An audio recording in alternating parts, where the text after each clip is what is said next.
किसी भी एग्जाम को क्रैक करने के लिए सबसे ज़रूरी है एक सही स्ट्रेटजी का होना, और इस सही स्ट्रेटजी में सबसे अहम एक सेफ स्कोर, एक टारगेट का तय होना।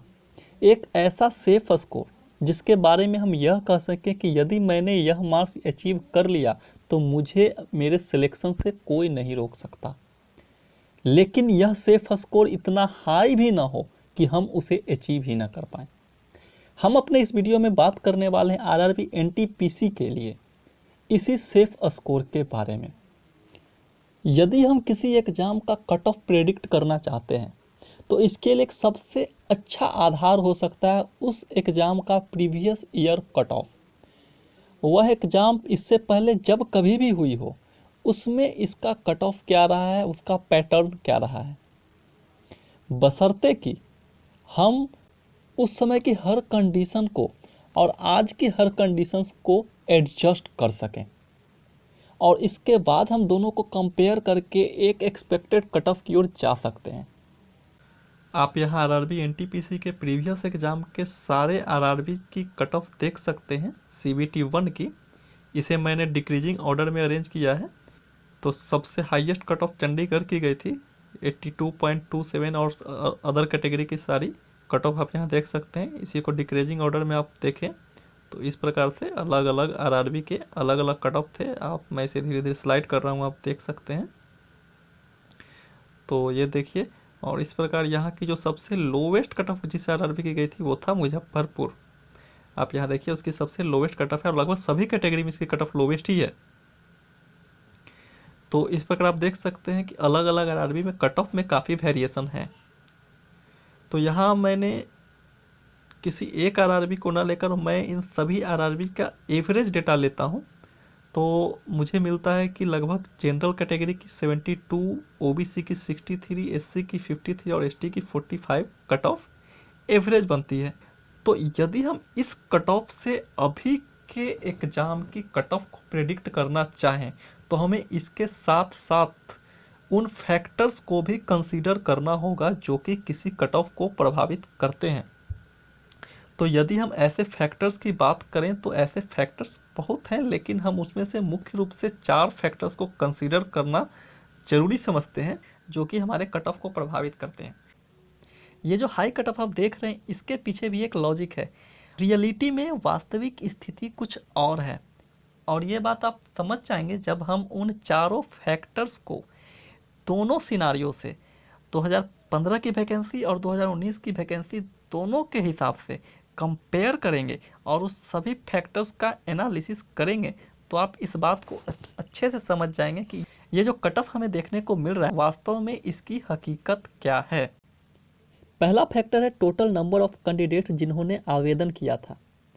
यदि हम 2015 की बात करें तो टोटल 92 लाख कैंडिडेट्स ने अप्लाई किया था आरआरबी एनटीपीसी के लिए। वहीं 2019 में ये संख्या बढ़कर 1,40,00,000 हो गई है। लगभग 1.6 टाइम्स कैंडिडेट्स बढ़ गए हैं पिछली वैकेंसी, पिछली रिक्रूटमेंट के कंपैरिजन में। तो इस हिसाब से लेवल ऑफ कंपटीशन बढ़ा है। दैट मीन्स इसके हिसाब से कट ऑफ के बढ़ने की संभावना है। दूसरे फैक्टर की बात करें, टोटल वैकेंसी जो 2015 में थी वो 18,000 समथिंग थी, वहीं 2019 में ये वैकेंसी 2 टाइम्स बढ़कर 35,000 के अप्रॉक्स है, और हमारी वैकेंसी 2 टाइम्स हुई है। तो इस फैक्टर के हिसाब से हमारा लेवल ऑफ कंपटीशन कम हुआ है।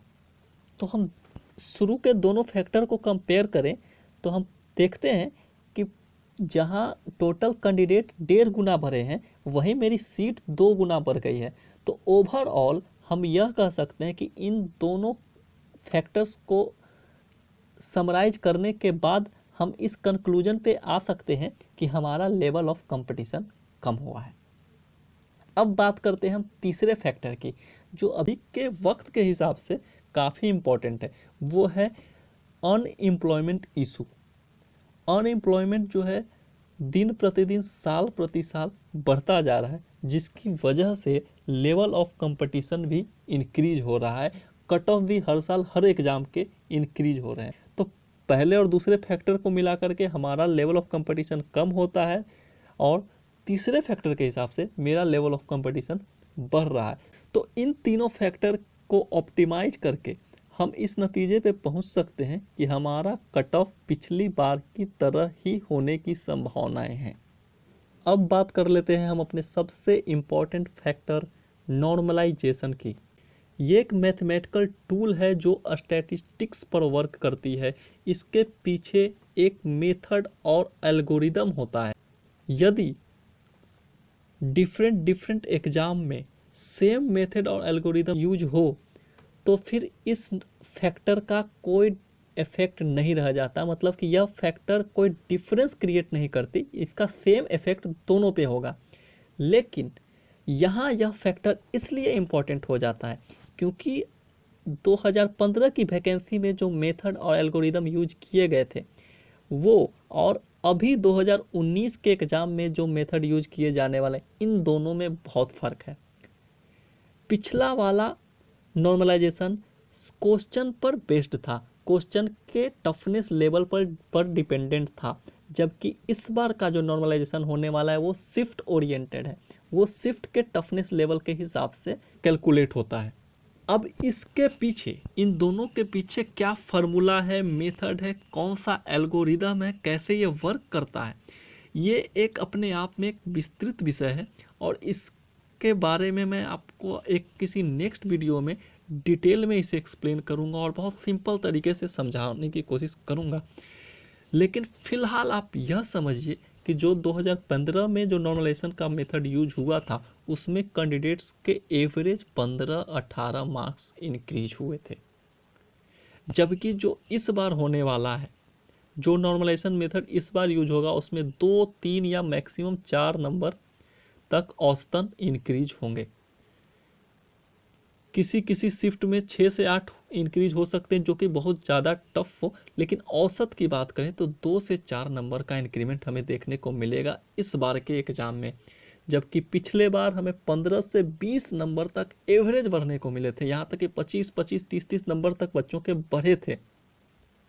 तो यह एक बहुत बड़ा फैक्टर था और यही वो लॉजिक था जिसका मैं बात कर रहा था, जिसकी वजह से आपको इतना हाई कट ऑफ देखने को मिला। एक्चुअल में वो हाई कट ऑफ नहीं था, वो नॉर्मलाइजेशन की वजह से सबों के मार्क्स इंक्रीज बहुत हुए थे, जिसकी वजह से कट ऑफ देखने में हाई लग रहा था।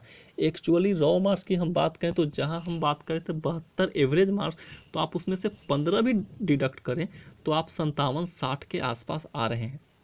इसका मतलब उस टाइम की कट ऑफ भी 55-60 के बीच में ही थी और वही चीज़ इस बार भी रहेगी, क्योंकि हमने देखा है कि अदर फैक्टर्स का इस पर कोई प्रभाव नहीं पड़ रहा है, तो कट ऑफ तो वही रहने वाली। इसका मतलब रॉ मार्क्स यदि आप 55 से 60 के बीच ला रहे हैं तो आप CBT 1 आराम से क्वालिफाई कर जाएंगे।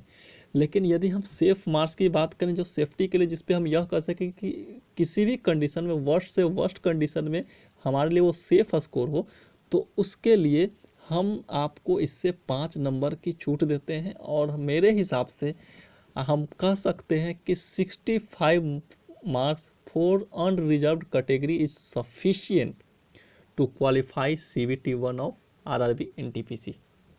यदि आप टेस्ट दे रहे हैं, RRB NTPC की तैयारी कर रहे हैं, टेस्ट दे रहे हैं, आपके मार्क्स 60-65 के बीच फंस रहे हैं और आप फ्रस्ट्रेट हो रहे हैं कि नहीं मेरा कैसे होगा, कट ऑफ तो 75-80 चली जाती है, तो बिल्कुल इसकी ज़रूरत नहीं है।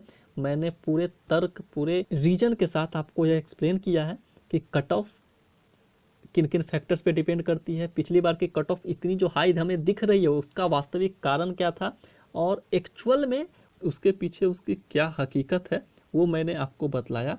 इसलिए मैं सबसे अपने इस वीडियो के माध्यम से यही कहना चाहूँगा कि यदि आप 60-65 के बीच का एक टारगेट रखिए, CBT 1 के लिए यदि आप बात कर रहे हैं तो 60-65 के बीच का आपका स्कोर एक काफ़ी सेफ स्कोर